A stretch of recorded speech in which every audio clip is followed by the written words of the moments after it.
how do you help people get to that place where the meanings are aligned with their future? Whatever we want is sitting right here in the field. So if all you have to do is open up to receive it, as long as you're able to receive, because receiving is part of the quantum field. Surround yourself with the right people, the right ideas. If you want to make a lot of money, help a lot of people, and have a lot of fun. Money can do so many things, and money loves speed, and emotions attract that speed. You can't compound doing this, but you compound emotions, that'll go so much faster. The most capable people to make money are women, and especially women of color, because they have the desire that they must be what they can be.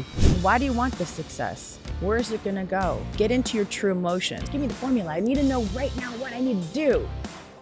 This is Dave Meltzer with Entrepreneurs, the playbook at the greatest stadium ever built, $5.5 billion with $1 billion screen right behind me. But that's nothing in comparison to the mindset of wealth that my next guest has. She's an amazing entrepreneur, coach, author, speaker, wealth builder. She's a quantum leader in my own opinion, but most importantly, she is now my friend. Welcome to the playbook, Shamina Taylor. Thank you for having me, Dave. It's going to be an amazing conversation. Let's start on the quantum side of things, because on YouTube, you're known as a quantum being, a quantum woman. I study time, and I study physics, quantum physics, metaphysics, because I think it's the only dependent variable of how we can quantify our existence, the 24 hours a day that we're given in this lifetime. Overall, what's your perspective in the quantum, the infinite, the unknown to most people, comparatively in the counterintuitive reconciliation with wealth, to be a quantum woman, but yet so focused and wise about building wealth? Well, I believe that quantum field has all of our desires, whatever we want. It's unlimited, right? That's in there.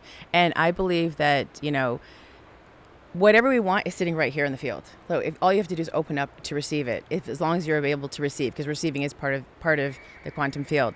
And I believe that it's so limited. And I also believe that it's a field of abundance. There's no lack in it. And so if you can access more of that wealth in that area, because by being in the timeline for it, you will access it much quicker in collapse time, bring it to you. And that's how I live. And so my paradigm shift in understanding how I tell myself is, in the quantum field, which I'm a part of, there's more than enough of everything for everyone. There's everything. I call it my cloud. Some people may call it the Akashic Records. I trace calligraphies to clear interference. And we're going there. Okay, we go there. I'll tell you. and so some of the things that interfere with us are our inner ego, our inner child, our inner critic, and each of these different types of reactions to fear will create some sort of constraint on our own self-image. And we'll never overachieve our own self-image. If I pose this type of philosophy to you about interfering with everything, what are some of the things that you see in your coaching, your wealth building strategies that most people do to interfere with the abundance, the unlimited, infinite system that we belong to? They repeat a story over and over again from their past. They live from the past every day. They bring their patterns into their humanness, brings their patterns to their every single day, and they do it in a subconscious way. Our emotions is how we create our reality. And for most people, they don't have emotional mastery. And so they can't actually access the quantum field, because I believe that's our spiritual self, our soul self. But our human is the doing and the living and the repeating and having the experiences here. And I feel like if we actually started, well, this is what I do, and I do for all my clients. When they get that aha moment and they realize, like, hey, I'm doing this thing that I always do. Most people don't even realize that they're living a pattern over again. They're like, why don't I have the thing that I want? But if I actually go back and ask them what they're saying to themselves every day, or look in their environment and see the repeated pattern, we can break that. They go into infinite possibilities. Then they get to collapse time and bring the thing that they want closer to them. And in that respect, people give meaning to that past beyond the patterns that they have. And the two things that I have found that limit people or interfere with the potential or the self-image that they have is, one, the stories that they tell will create a self-image that's limiting. But two, that they take a meaning of the failures, successes, void shortages, obstacles, defining moment, even historical relevances of the past, and they are not aligned with where they want to be or better. No. And that limits in a tremendous way the access to this field of intention, this field, the quantum field of everything. What do you do as a coach in order to facilitate changing the meaning, which is a really simple, but yet the simple things to do are unfortunately simple not to do? How do you help people get to that place where the meanings are aligned with their future? Well, I get to the root of their issue. I find out what it is exactly that's blocking them. And we can go, and I use my lawyering because I used to be a lawyer. So I'm We both have that in common, right? Recovering lawyer? Yeah. I don't know. And so I'm able Tulane's finest.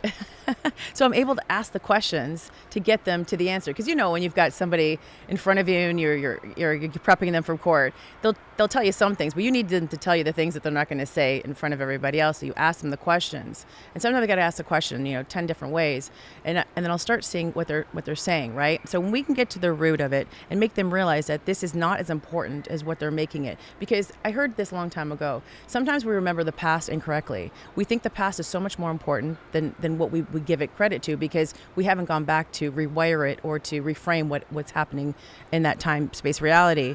And for me, when I can get someone to realize, like, hey, you didn't know any better, like, how about you forgive yourself?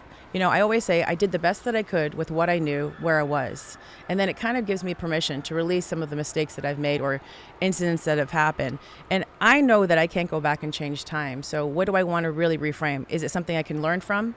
Is it something that could benefit me? How do I take the situation and make it something positive in my life, or take it as data that I'm not going to do it again? But a lot of people put so much meaning on things and they live through it like a bankruptcy. You were telling me earlier, you lost things. Do you know how much that affects people's wealth? Because they're already coming from a deficit or a negative mindset.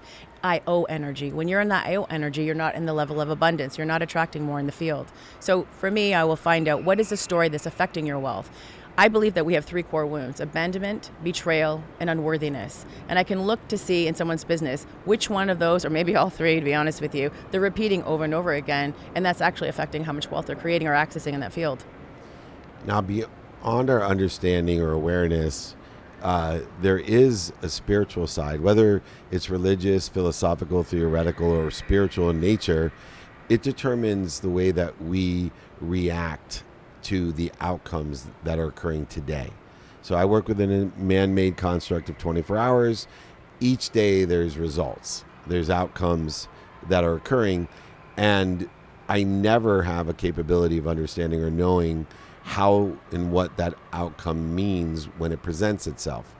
And so this idea of perception of outcomes, of either being punished by them, which would be directly related to the past, those that see those betrayals, the unworthiness of our past will see punishment in all outcomes. But faith allows us to be protected, promoted, and loved by our outcomes, and not be afraid of the fact that we don't understand them. I have a philosophy about humility. There's only 2 types of people in the world: humble people that see all outcomes as protection, promotion, and love, and those that are about to be humble. How do we get people at its simplest form to take a positive perspective and faithful perspective of the outcomes that exist today, in humility that we are not capable of understanding or knowing the results today and the impact of tomorrow of those results today? I think everybody is so subjective on how they look at things, right? And so I think whatever it means to you.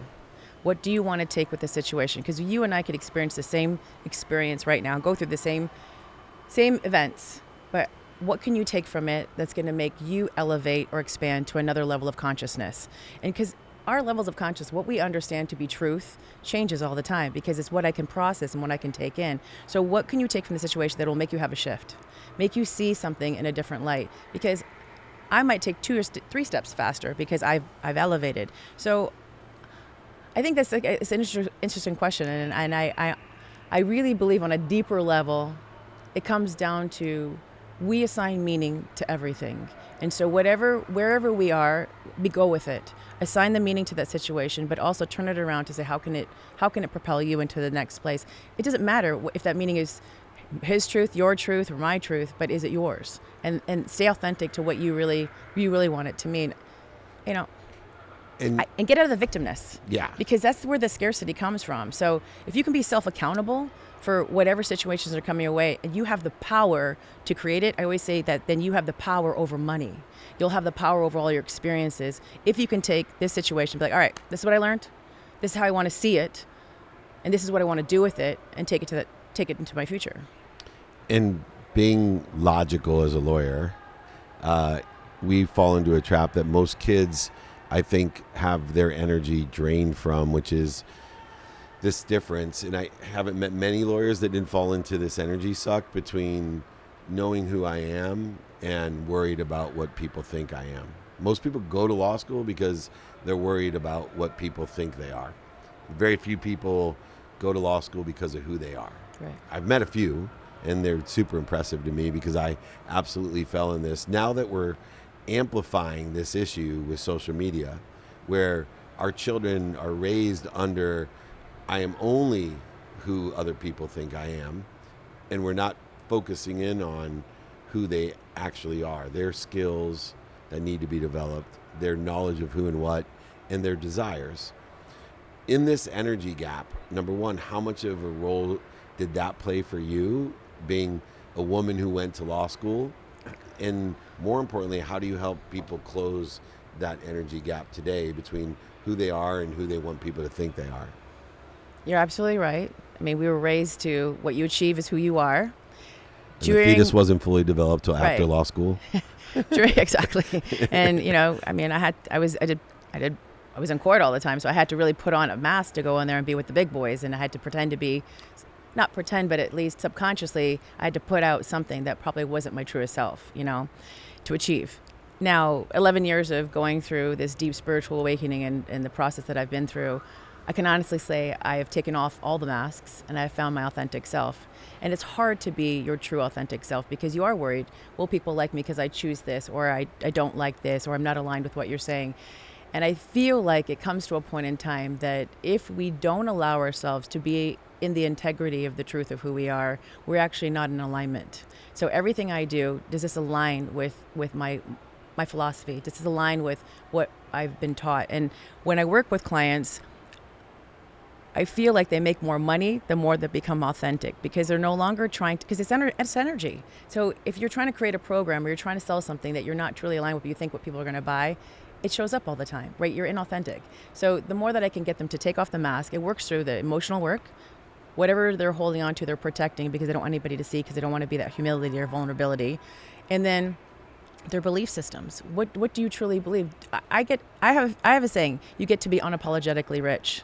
I feel like if you can just not say I have to justify my wealth, I earned it, I worked hard for it, or it's, you want to compensate for why you want more, then we got to work on that. But when I can get them through that possibility, then I can start saying, all right, you want more? I have a saying, more is coming. If you want more, just acknowledge that you want more.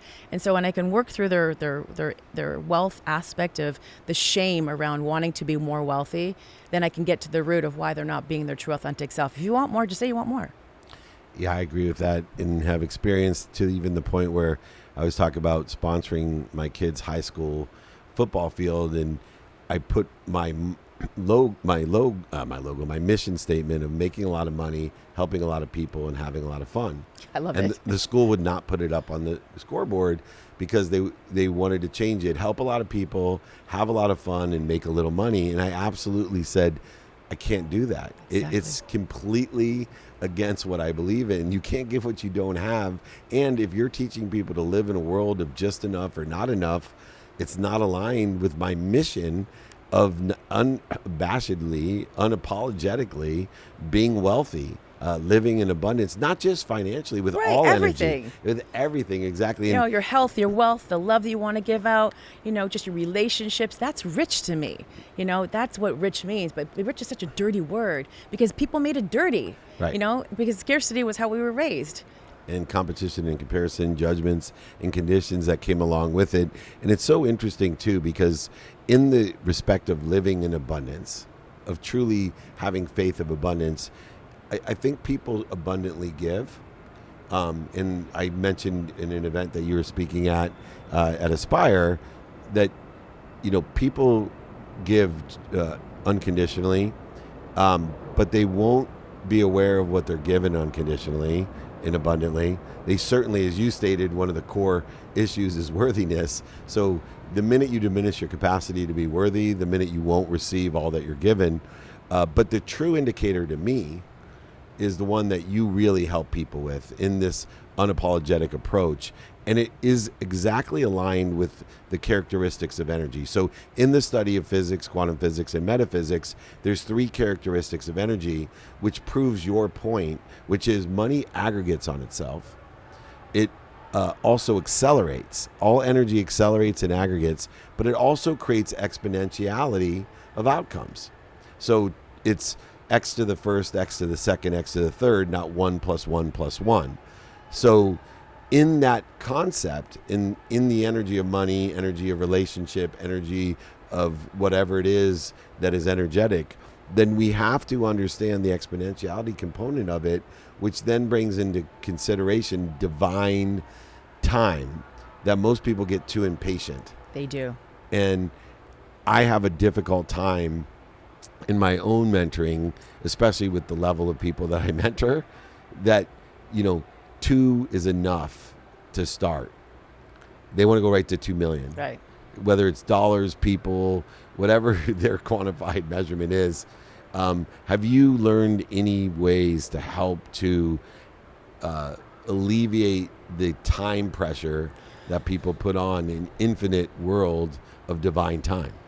Well, I live in a very different world. I feel like time is man-made, and I like to live in the presence of existence. And so for me, I look at situations of the outcomes first. I always reverse engineer what I want. So say it's, if someone wants to make 5 million. Okay, who do I need to be to make that 5 million first? I go into the state of my beingness before I go into my doingness. And a lot of people who are too busy trying to figure out how are too much in their doingness as opposed to the beingness. So I get people into their wealthy state of that person first. Okay, you want 5 million? What are you gonna do with that 5 million? Where are your desires sending you? Because you can't just want money.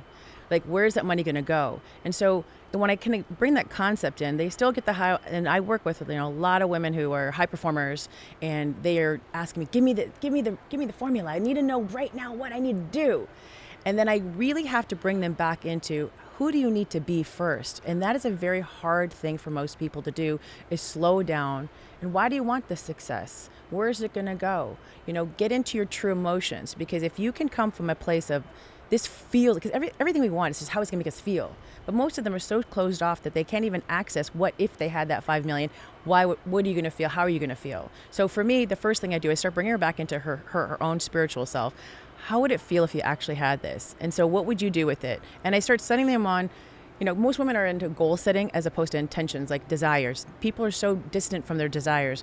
You want it just because you want it without explanation, right? So desires for me are like one of my hacks of life. And most people can't get to their desires because their head is telling them they need to have the 5 million, as opposed to like their heart and soul. Money can do so many things, and money loves speed, and emotions attract that speed. Doingness, you can't compound doingness, but you compound emotions, that'll go so much faster. And that's where I feel like the warp speed of accessing an exponential wealth goes a lot faster in time, What I love about what you teach is it hits all of the 5 elements of intention. It's not just in the man-made construct of this is what you need to do, which a lot of people want to know. The strategy. This is what you need to say, which words themselves have impact. But also, this is what you have to think, this is what you have to believe, and this is what you have to feel. And the thinking, believing, and feeling exists in the infinite, in the quantum, where doing and saying exists in the pragmatic man-made constructs. I'm a big supporter, especially of young women entrepreneurs. I think the system that I see that's been created, I have 3 daughters, 25, 22, and 19, all entrepreneurial, and I want to provide more options, opportunities, and touches of favor. And one of the ways that I can do that as a middle-aged white male is to provide financing, which is very pragmatic, by the way, but the percentage of women who are being funded is so low, especially women of color. And so for me, I've created Meltzer funding specifically to help, especially within the first $500,000 of funding, to bridge the most essential dollars to give people at bats chances. And I believe really the most capable people to make money are women, and especially women of color, because they have the desire that they must be what they can be, and you can't teach that. For you, how much of what you do is to pay it forward for the future women specifically that you are in your way trying to create an easier mechanism to success, and how important is just financing those women? Well, I forget how the saying goes, but you can, if you teach a person to fish, you know what I mean? Yeah, Like you teach them to fish, you they'll feed them a fish, fish. they eat for one day. Yeah. If you teach them to fish, they'll eat for a lifetime. So I feel like that's what I do for these women. So do I. And most of For them you. have children. And my children, my daughter, she's going to do amazing things in this world. She is so confident. You know, she knows that what she has to say is really important at the age of 16. And she's overcome a lot of things at a very young age. I'm a single mom, I'm divorced, and having to maneuver those things. But both of my children, especially my daughter, believes in the infinite idea about money and time, and knows that anything is possible for her.